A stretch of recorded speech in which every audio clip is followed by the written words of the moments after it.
Oh, good morning. Happy Friday. TGIF, everybody. Thanks for tuning in as we rolling into the weekend, last day. This weekend couldn't come soon enough. I've been swamped this week with work, which is good, not complaining, but I'm looking forward to the weekend. Hopefully everybody is too. As people roll in for the live, just thanks for tuning in. We go live Monday to Friday, 8 o'clock to about 8:45. It'd be great to have you join live, but if you're watching on the replay, great to have you as well, because I know a lot of people do watch on the replay, looking at my YouTube statistics. So that's awesome. If you have a comment, feel free to leave a comment in any one of the videos, and we'll get to it in the live stream as well, because not everybody can make it, because some people work during the day or different times and can't always tune in. So always good. As a coffee crew rolls in here, don't forget, hit the like button on your way in. Helps the stream, helps it get out to new people, and it's always nice to have new people talk about investing, TFSAs, and wherever our conversation takes you, travel or movies, all that kind of good stuff. So let's see who is here this morning, starting in Paul. Good morning. Watching. Well, I don't know if you should. Maybe listen to the replay on your way home from work. Don't watch too closely if you're driving, especially Paul. But good to have you here. Thanks for tuning in and watching all the replays. That's awesome. Stan, good morning. You've been first all week, I know, I think, for the most part this week as we've been on. So happy Friday. Happy Friday. I think Candace is usually on first, but she's still, I think, in the hospital. I saw an update on her channel this morning, though. She's on the mend, and I think we'll be home soon. So hopefully, maybe she gets home over the weekend. That'd be good. It'd be good to have Candace back, and be good to have her videos back on her channel as well. Missed those out. So Candace, if you're watching, get well soon. See you soon. Frosty Fire, good morning. Good morning. Always good to have you here. And MC is back. Welcome back. Missed you yesterday, but good to have you here today. Happy Friday. And Dank Magic is here too. Happy Friday, channel member. Awesome. Very good. Hopefully everybody's let me know in the comments how everybody's week was going. If anybody we talked about a little bit yesterday, if anybody bought Shopify earlier this week, let me know, and how you're feeling today. It's still doing great today. It turns out we had the live stream yesterday, and it's like the world was ending. Regional banks and all that stuff happening in the States, rate increases the day before, and then you look today and it's like nothing happened. So we're all hopefully we end the week on a green week, which is always nice. It's nice to wake up and have things up. Although if you're planning to buy anything, maybe it's not good as much, but it's nice to see. So hopefully we'll see if this can continue. Who knows what the heck's going to happen next week? Could be completely different.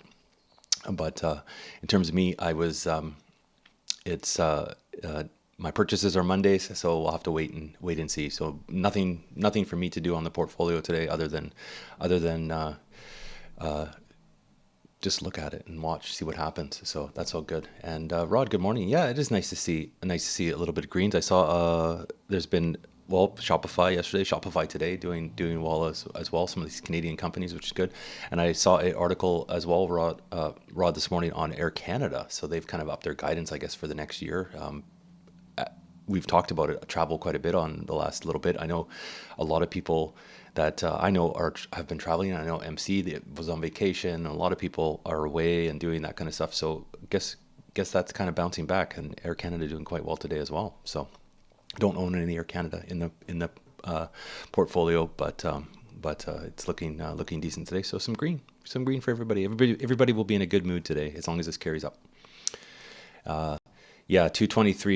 2023 is the year of the job cuts. MC, we're talking. I had a list yesterday. My screen share wasn't working properly yesterday, but I did have a list of some of the Canadian companies that have done the layoffs this year.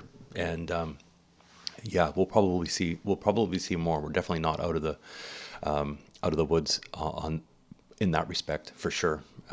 It's interesting times out there. And that was one of the articles I was going to pull up today, MC. So that's a very good segue. Job market makes another rate hike more plausible. Yeah, that's kind of the Bank of Canada definitely in this, like, between a rock and a hard place. States still increasing rates, kind of indicated they're going to pause. The market thinks they're going to drop. It's such this weird thing, the markets think the next one from the Fed is going to be possibly a drop. It's hard, who the heck knows. Let's see if this screen share actually works today, MC, and I can pull up the job report, because that came out for Canada. Let's see. Hopefully this hopefully this works. If it doesn't, we can. I'll just have to talk about it. It doesn't work. I was watching my Tesla. I've been having problems with the screen share on OBS Studio the last little while, so I'll have to reset everything, I think, and do that. But anyways, the job market held strong in April.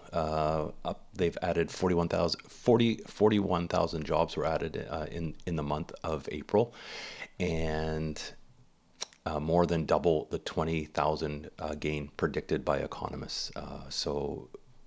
Full-time work held steady, but the increase came mostly from part-time work, the first notable rise in part-time jobs since October. Unemployment rate is still 5%, unchanged since December, and average wage growth has held strong at 5.2% from a year earlier. Bank of Canada, there was an event on Thursday. I guess Tiff Macklem, he did kind of warn and mention prepared to raise rates further. So if inflation gets basically stuck significantly above 2%, and he partly is blaming the strong wage growth in this role on this. So we'll have to see what happens. It's really hard to know, and as we know, things can change literally it's like almost by the hour, the day or the hour. And we'll have to see it. Yeah, MC, it's like I've been watching podcasts and listening to podcasts and it's the market is thinking one thing, the Fed is saying another, and it's like who's gonna win at this point. And so if you don't think they will cut rates until 2024, they probably don't want to, right? That's the thing. They definitely don't want to do that. So we'll have to see it. What pans out, we'll know as it happens, right? But I think we'll be prepared for them trying to at least hold them for as long as possible. And there you go. So cuts so soon seem like wishful thinking unless something severely break.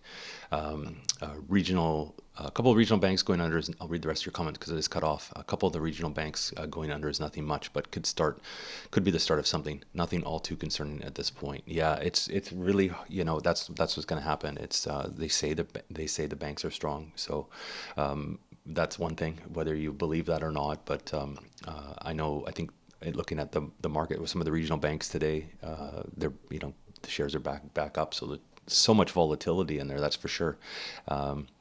I even read a little bit that they're possibly thinking of not allowing short selling on some of these regional banks. So that's interesting.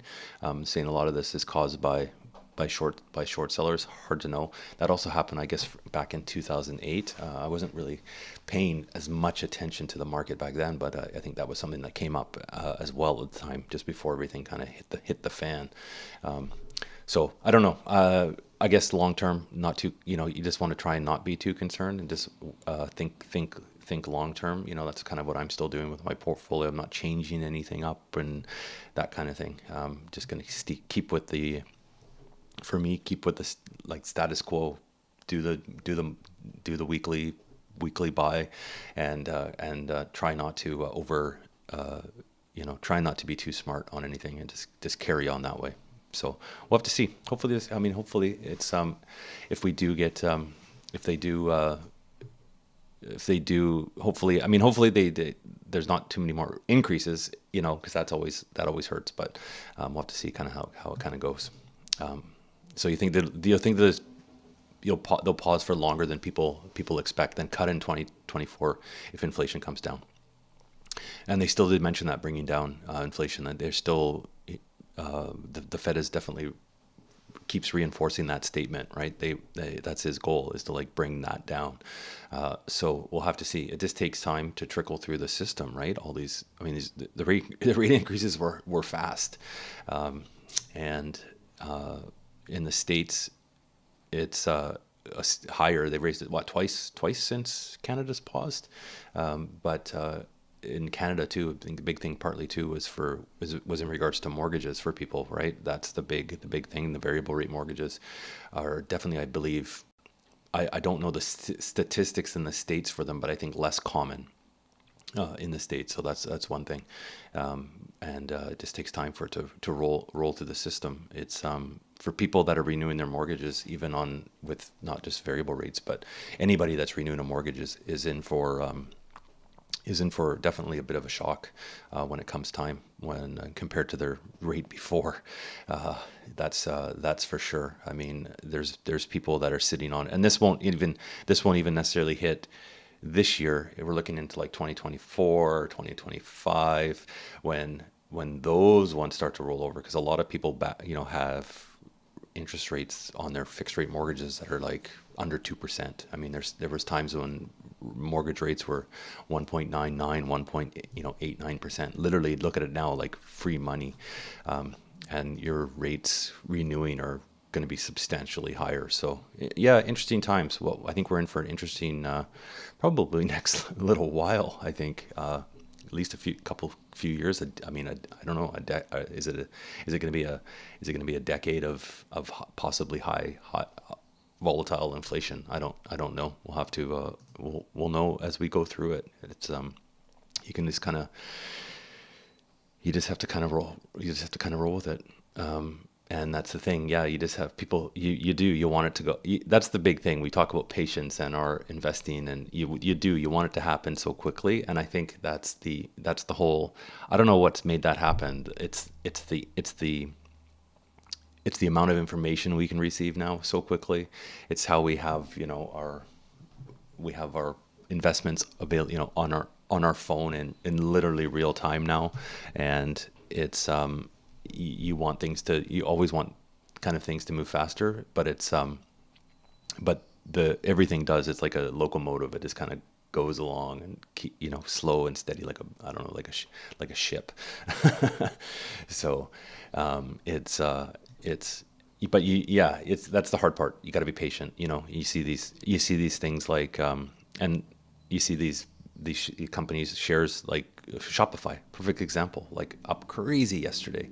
And it's just like, you don't jump into that FOMO, because you don't adjust what your plan is. Have a good long-term plan. So,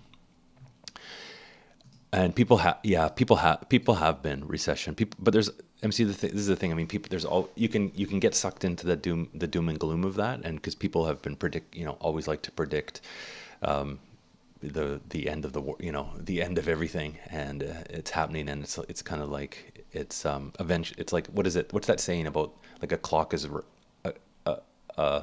like a with the clock? I'm trying to think what the saying is with the clock. The clock is right twice a day, or like something like that, or whatever. It's kind of like that. Eventually you'll be right if you keep saying the same thing, because it eventually comes around. It's all cyclical, right? And I think looking back at, like, I mean, we can even go back 2020. We thought everything was done, and then all of a sudden now we're back, and we see some drops in certain things this past year for sure, but everything eventually does come back. And that's you just have to, you get those red days, and you're like, what should you question you question what you've done, and then you see days, like today, let's example, and then you're like, okay, everything's going to be okay, and I'm fine. Let's just carry on, So, yeah, unless you're trading, most buys should have an intent to hold for at least 5 years. Exactly. And I think that's the big thing, is look out, right? Look out at things. Look at the longer term of stuff. And if if you're buying something, don't. I mean, I'm not smart enough to trade this stuff. I mean, you can. I mean, there's ones that I've put a little bit of money into as a gamble, right? But for the most part, the core positions, it's kind of like, okay, whatever. I'll just add next time, add the same thing, some good ETFs, and carry on with the status quo. Review it every once in a while, obviously, and make adjustments if you think you need to, but it's all for the long term. Everything I kind of read, MC, is like the more you kind of mess with something, the worse off you make it, So sometimes it's better just to kind of leave things as are, and carry on if you're in a kind of a decent diversification of stuff for certain things. It's better just to leave it and you could, I think probably the best, I know Zach, I don't know if Zach's watching, but he's all XEQT, for example. And it's like, he just puts that in, makes a deposit and forgets it. And I think if a lot of people did that, and don't try and be too smart, I guess. And you'll benefit from it. I mean, I have my RRSP. It's funny, I think managed accounts and ETFs and letting, it's sometimes when you don't fuss with it or pay too much, don't pay attention, but not too much attention, not daily, is I have like an RSP in the managed account, and it's doing great. It's like I do a deposit to my RSP every 2 weeks. It comes out of my comes out of my paycheck. I've been putting this, basically this, I kind of up the amount every year. I'll go in and kind of up it a little bit, like $25 every 2 weeks kind of thing. It's not like much, but so I up it like 25 each year, but I kind of, so that kind of each year it kind of bumps up by the end of the year, and I just do biweekly. It just says biweekly deposits. I've been doing that for, on Wealthsimple over 2 years, and even before that, in the past investment, it was going for like 4 or 5 years, just consistently, and it just kind of does its thing, and it's been, it has its ups and downs, but it's been doing well. If you have a D, what's it? Sorry, I have to look up D. I know what you're saying, but I can't. It's on the top. It's a company. It's the company, right? Yeah. That's what I'm thinking. Defined company pension plan. You can really see the value of it. Yeah, because it's almost like you just take it. You just take it. It just comes off. It just comes out of your account. You don't even necessarily miss it. Or if it comes off your paycheck as well, you don't even see. You really don't even see it hit your bank account. And that part really adds up, and that's part of MC, how I had my Lira and the pension and stuff that I've had where I used to work, and it was just come out, and just that like really adds up, and it's over the years it's crazy how much it grows, even in times when markets may be down, but that's the key. I think that's the key. When you're starting out. It's probably, I would say, like just put, whatever percentage of your paycheck, even if it's 5% or 10% or whatever you can, budget and whatever you can afford, just get it out of there, and don't even play with it yourself. Keep it even out of yourself. Sometimes keep it out of yourself directed, because you always kind of have that in the background, and just kind of does its thing and comes off every week like clockwork. And the biggest thing is too, like I do my weekly deposits, and I typically buy the same ETFs for those, but I'll keep an eye on some of the other positions to kind of up those. But there's always that question, right? And where to put it, and whereas if you're just taking it out and it goes out, that lump sum goes in and it splits it up automatically. The robo advisor just kind of does it. So it in the long run, it's probably going to work out better than my TFSA, that's for sure. But you can't necessarily have as much control over certain things you might want to invest in, or certain categories or industries, renewables, digital currency, that kind of stuff. You doesn't really have it the same in any kind of managed stuff. So if you want to do that yourself with a bit, obviously more risk, but it's you're able to do it each way. Chris, good question. Does Wealthsimple have drips? No, they don't. I've seen a few people on Blossom mention that they wish they had that too. No, you have to kind of just go. You just have to kind of go and do it. It doesn't automatically reinvest anything into that, into those positions. Unfortunately, you have to kind of do it manually. I mean, that's kind of what I do on mine. If I get a dividend from something and I'm able to buy a fractional share, I will just put the dividend the same day that comes through into the fractional share. If it's not like some of the ones like I've diversified royalty, I don't make enough on a dividend to buy a full share. I kind of want to be, so it kind of makes it easier to because it's not, that one's not fractional, but if I have extra funds, I usually just throw it into I've been putting it into VFV if I have some extra change kind of in the account. That's for the most part. So and you think your defined company pension is $50, but it's funny how you say you think, because you don't even, that's the great thing about it. You're not actually, I don't say you're not actually sure. It just comes off and it's gone, and it's not gone. It's invested, and it's kind of like you don't. It's almost like you don't miss it, because if it's coming right off your paycheck, you don't even have it. It doesn't even hit your account, so you're not kind of seeing it go anywhere. You never kind of had it in the first. You have it, but not in your hands. And that's the great thing. I when I used to work, there was people that actually didn't sign up for it, and it's just like, why would you not? And I worked for another company where they would match. They would do RSP matching on top of it, and it was like, why would you not sign up for this? Like, it was a percent, it was a small percent. They would match 100, like they would match your RSP 100%, but it was a percentage of your wage or salary, so it wasn't a huge amount. But every 2 weeks it probably worked out to, like, you'd put $50 in, and they would add $50 kind of thing. It was so long ago, I can't remember, but so literally, without doing anything, you were doubling your money. And it's like, why would you not sign up for that? Some of these people that were working, it's like, they're like, no, I need the money. It's like, it's like you're doubling your money. But some people just don't get it, I guess. I don't know. It was kind of, I'd shake my head, even if you're not smart, super smart, investor or whatever, and you think, it's just like, why would you not want to double your money? It doesn't make any sense. You could even pay the taxes and take it out, and you'd be ahead. But and yeah, I think so. That would be. I'll read the rest of your comment and see if you think. Yeah, if a lot of companies had some kind of them, even without matching, employees were better off. People will get used to how much goes into their bank account. They do. You learn to kind of budget with what you receive, right? And it's like the more. It's funny. Like the more, sometimes, like the more you make, the more you spend. You see these people. People that will make a lot of money but have no money, because as you make more money, you spend more money, get a bigger car payment, spend more on things instead of maybe investing. But I know some companies, they should, even if it's not done. I think actually, well, not to always toot Wealthsimple's horn, but I think they actually have a company, like on their invest side. I think they actually have a program for that actually companies can sign up.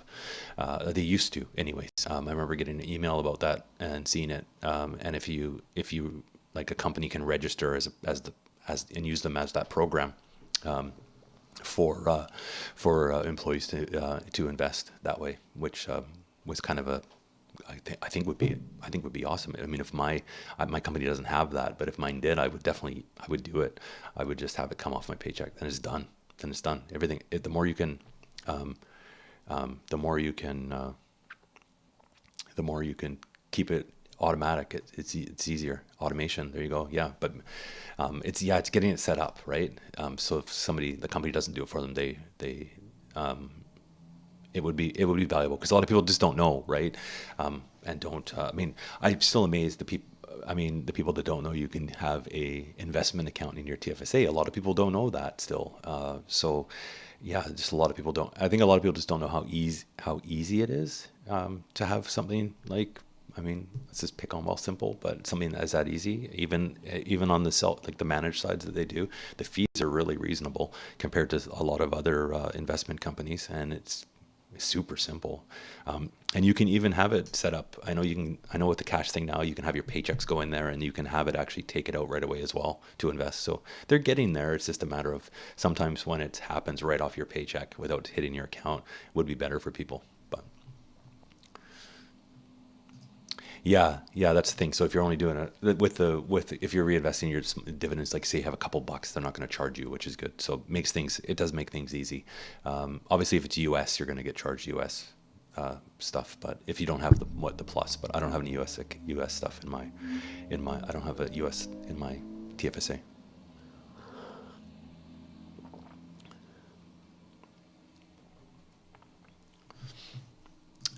And yeah, so are intended to be able to retire. So not being able to manage yourself is at that level it is a pro, because you're not going to mess with it as much, right?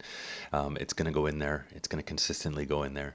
You're probably not going to, and that's the big thing. Like my pension that I had, which is now a lira, but you can't touch it. I mean, it's unfortunate now. I can't do anything with it other than change the allocations and stuff like that, but or move it around to a different lira somewhere. But I've left it obviously, but you can't put more money into it after that with the pension. But something like that, if it's coming off from people that is even into a type of company like with the RSP or something like that, you're not going to be as tempted to touch it as well, right? So it's kind of good that the lira it's kind of good that I have that lira, because I think when I was, years ago, if I had maybe, this is the thing, if you kind of think like if I had been able to actually take it out, I probably would have at the time, because you're young and stupid.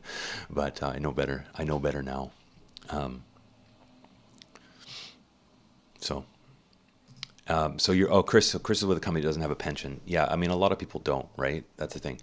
You decide to get more taxes. You get more taxes taken off every check, and then in the years I use my refund to invest. You could really look at that though, Chris, because if you're going to invest it, and don't forget look at what you're investing every year, because that money, it's yours technically, right? Because if you're getting a refund, it is yours. You could also do the other way around. I believe you can actually tell your employer to take off less taxes if you make that request. And if you were to take that and invest it right away, it would obviously work out in the end.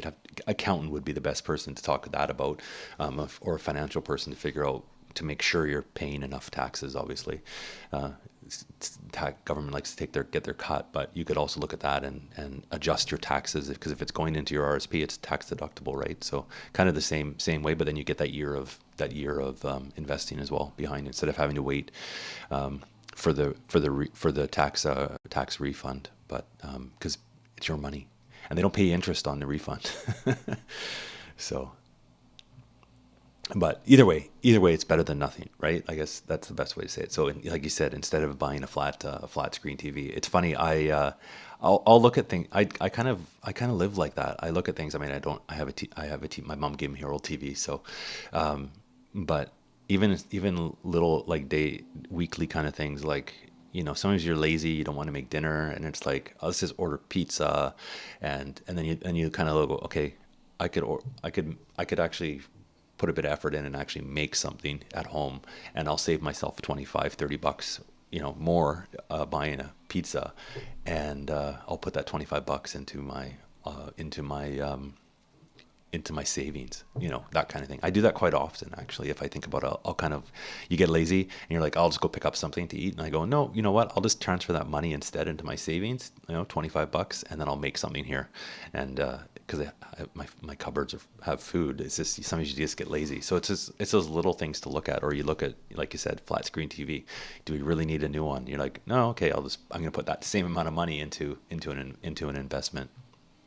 So and $500 biweekly does really add up really quite quickly if you're able to consistently do it, for sure.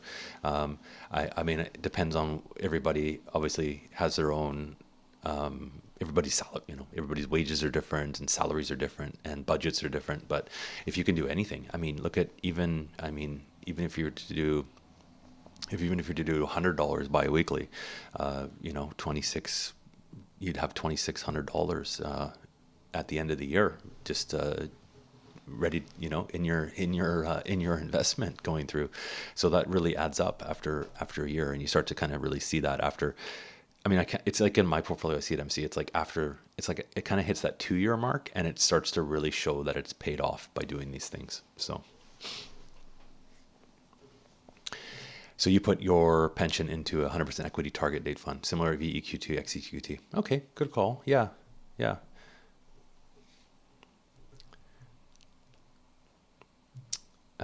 You have this. This TV is my mom's old TV. She had one upstairs that she never watches or uses, and she gave it to me when I moved out. I don't really watch TV. I play video games every once in a while. I have an Xbox that I still kind of play sometimes, but or watch a movie sometimes on it. But other than that, that's about it. I don't have cable. I just have the TV. I kind of took it more to take it off her hands because she didn't want it up there anymore. But I don't know how it's old now. It's probably at least 10 years. I mean, it's a flat screen, but it's definitely old. That's the thing. Brand name ones sometimes can die after a while. I remember how expensive TVs used to be. they're super cheap now to buy these giant TVs. But if you don't need it, don't buy it, right? Oh, okay. So you get it. Okay. Yeah. So you still do. Yeah. You still pay yourself every check 15% to put in. That's awesome. 15%. That's awesome. The refund is just a yearly bonus for your RSP. Ah, okay. That makes sense. Yep. Yeah, that works. Yeah, that's always nice if you can put a little bit extra into your into wherever, right? It adds up. It adds up. That's for sure. And I mean, I don't know how much the refund and stuff is, but it's even if it's even if it's just a little, just it really depends on how much it is for people's refunds and stuff to make if it makes sense. Just I think it's better just as long as you don't spend it on something, invest it instead. And yeah. And Pulse TV just died, 3 years old. It wasn't expensive new. There you go. A Sharp. Yeah, mine's. I don't even know how much. Mine's probably 10 years old now. This one, but there we go. MC, good to have you here. Happy Friday. See you all. See you on Monday, and we'll be back. It's good to have you here. Always good for your conversation. These ones always go. These ones always go quick when everybody's chatty on Friday. It's good. It's good. Helps me on the stream when everybody's talking. So.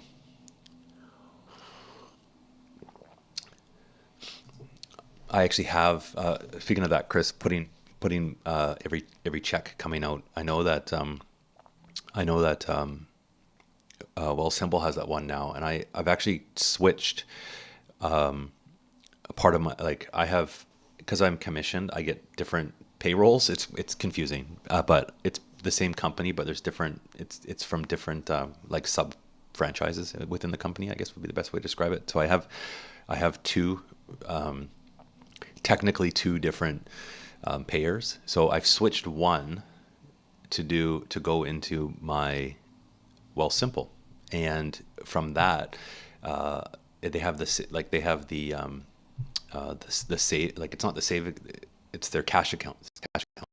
And they pay a decent interest on there, better than if it's in my regular checking, which is good. And then what I'll do is I use that money, I keep it there, and what I'll use is I use that now and I transfer it over for my weekly buys. But then what I do as well is when the paycheck hits, I will put, because it's a portion, I'll put a portion of it into I kind of do the same thing. I put a percentage, I just figure a percentage, and then I just transfer it into my RRSP. You can have it set up manually there.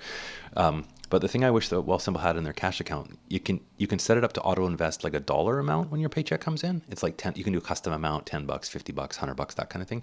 But I wish they had. I wish it would actually do a percentage, because it would be nice to go, okay, put 10% into TFSA and kind of, or 10% into RSP, or kind of be, I wish it had more kind of be able to kind of divert it into different places. But right now it's only a dollar amount and only one account, but unfortunately, but I guess maybe that will come if more people use it. And then you make a little bit of interest on there, which is kind of like a savings account, as opposed to having to sit in your checking. So if you get a paycheck that just sits in your checking, obviously everybody knows you make nothing on it. So it's kind of nice to get that into there, to do for the months, to be able to dollar cost average is the way to go. Yeah. And I think I got everybody's comments. I'm just gonna go back here. I think I got everybody's. If I missed anybody, let me know. I think I grabbed everybody. And Chris, okay, you're around the same age as me. Okay, so catch up since 2017. So you have our ESP too. That's good. Yeah, that's the thing. It's funny. You look at the end of the month, and you look at your checking account, right? And after putting TFSA, RESP, RRSP, savings, and then you look at your cash, and you're like, where'd all my money go? And then you're like, okay, well, you look at your other accounts, and you're like, okay, I'm okay. You just hate to have to dip into those sometimes, because you've done such a good job at getting them up there. But then of course you always get some bill for something, right? TV breaks, or your car breaks, or you get some kind of bill for something, for whatever happens, and then it's you have to kind of dip into those. It always kind of stinks, but and I think that's what it's for. But it kind of teaches you one thing I find, because I mean I do my I do my weekly deposit into TFSA. I do bi-weekly into RRSP, and then I put money into the, any kind of extra I put fired into into just a savings account. And then you look at it makes you budget better, because you look at your checking account balance, right? And you're like, when your next pay is coming in, all that kind of stuff. And then you go, okay, you're like, you only think you have that much money, right? You're like, okay, I can't, and I don't want to spend it on this. I don't want to spend it on that, because I have, rent or mortgage or whatever coming out, car payment coming out. So you're a bit more frugal, because you have kind of less sitting in front of you. That's what I find, because the other stuff is already kind of squirreled away. It works well for me anyways. Yeah. So, and yeah, if you have a expense, that kind of thing, the savings is for emergencies, or there's always this is the problem. There's always something that comes up, right? It's never like you just start to, you look at I use my credit card for mostly just for groceries, right? And then all of a sudden you're like, you get a bill for, like, it was tax time. So you get a bill for like your accountant or bookkeeper. And then you get, then it comes around and you're like, oh, it's the time for, you need to buy insurance for your car, or you need to get home insurance, and it all kinds of seems to be on that same in terms of insurance and everything else. It seems to be like always on like the same cycle. So like one month you have to do insurance, and then you have to do if you have a house, you have property taxes. There's always it's always something, and then you get some random you need some kind of expense for something, right? New brakes, or like your tires. Need new tires, or like something breaks, TV breaks or whatever, right? Coffee pot breaks or something like that. So okay, yeah, you've mentioned that that name's been mentioned before. He's on my watch list. I have to watch some of these videos. Never enough time in the day, that is for sure. And that's the thing, be aggressive in savings, because you can. This is the thing, if you're maybe over aggressive. I mean, if you're I wouldn't be over aggressive in like investing and putting money in that you might need, right? But if you're over aggressive in firing stuff away into into a savings account or a high interest savings account with the extra funds, nothing wrong with that, because you can always grab from it, right? Whereas you don't want to put too much into. You want to really make sure you stick with a budget. I think with, like, for example, TFSA, stick with the budget like I do with what I can be sure I can do.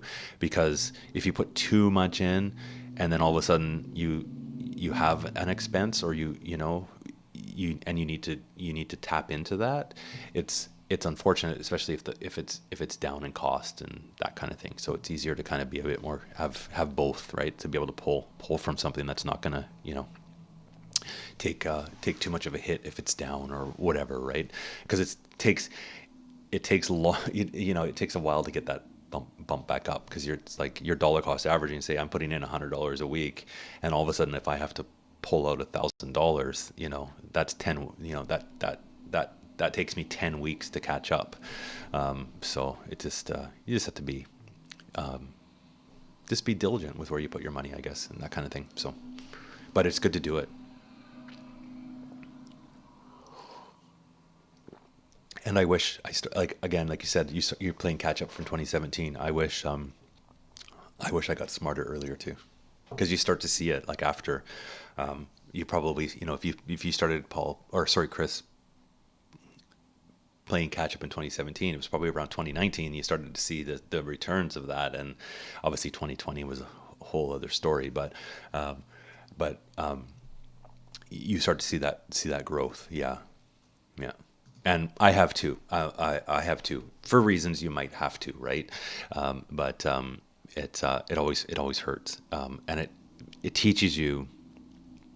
I think you learn the hard way, and it teaches you to kind of be a bit smarter with other things, and to because you look back at it now and you go, you look at what you missed out on if you could have just did a bit of things different. But it's it hurt. It can kind of hurt. I mean, I did do a thing. This is going back years and years and years ago when I first bought a house, like an apartment, I did use my RSP. In hindsight, it was good because you get into the market, but it's kind of like I probably could have just done it other ways and left that in the RSP. But anyways, it all worked out, and that all worked out in the end. But it doesn't. You definitely don't want to try and get into hit your investments if you don't have to. But sometimes life happens, right? You have to, and kind of all the more reason to maybe try. It's hard though, right? Try and bump up some savings if you're able to, but it's tough, right? Everything's more expensive. It seems like there's less going there every month. That's for sure. That's what I've noticed for sure, because everything's definitely more expensive. You're buying the same groceries and stuff is pricey. That's for sure. It's just being smart. So Paul invested in some craft beer. See, I haven't. I stopped really drinking like 2019, end of 2019. And it's amazing if I actually was to look back at probably my bar tabs from even years before then, stuff like that, you're just like, you shake your head, because it's, even if you buy, I can't remember the last time I bought a 6-pack of beer, I think was last summer. And I think there's still two or three probably still in the fridge from, almost a year ago. It's probably no good. Just don't buy it anymore. So, able to save that way. I think I don't even know how much they cost now. It's obviously gone up in price, but I couldn't imagine. So that's one way I've saved some money. That's for sure, and feel better. Anyways, get smart in my old age, I guess. So cut that out. Every once in a while, though, I had a beer last summer. It's hot in the patio, but it's kind of like, I could take it or leave it. So I don't eat out much either, Paul.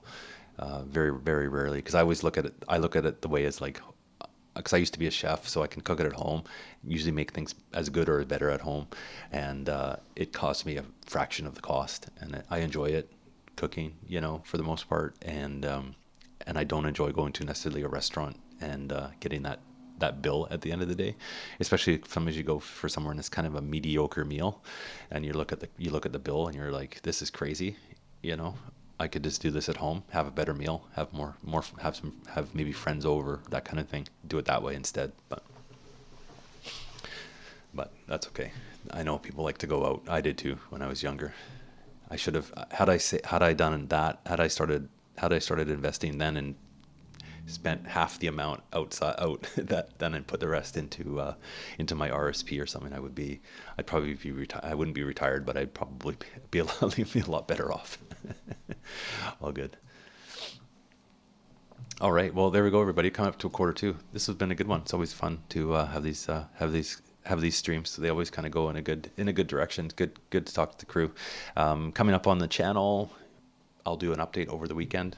We'll get that out, how the portfolio is doing. It's nice. I think from today we'll have green days. It's always nice to do an update when things are kind of up a little bit.